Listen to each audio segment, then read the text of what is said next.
Armstrong கொலை வழக்கில் கடப்பாவில் நேற்று கைது செய்யப்பட்ட ரவுடி சிசிங் ராஜா போலீஸ் என்கவுண்டரில் சுட்டுக் கொல்லப்பட்டார். ஆம்ஸ்ட்ராங் கொலை வழக்கில் 29வது நபராக ஆந்திராவில் வைத்து கைது செய்யப்பட்டார். போலீசாரை தாக்கிவிட்டு தப்பி ஓடிய சிசிங் ராஜா தாம் மறைத்து வைத்திருந்த துப்பாக்கியால் போலீசாரை சுட முயன்றதால் தற்போது என்கவுண்டர் செய்யப்பட்டிருக்கிறார். கூடுதல் விவரங்களை செய்தியாளர் கதிரவன் வழங்க கேட்கலாம். கதிரவன், வணக்கம். விவரங்களை பதிவு பண்ணலாம். பிரபல ரவுடி சிசிங் ராஜா போலீசாரால் என்கவுண்டர் செய்யப்பட்டிருக்கிறார்.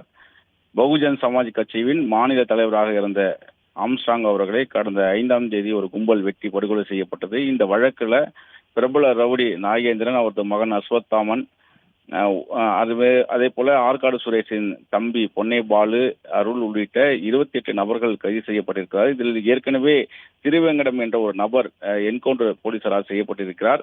இந்த நிலையில் தான் 29வது நபராக ஆந்திராவில் பதுங்கியிருந்த ரவுடி சிசிங் ராஜா நேற்று தனிப்படை போலீசார் கைது செய்யப்பட்டு இன்று சென்னை கொண்டு அழைத்து வரப்பட்டார்.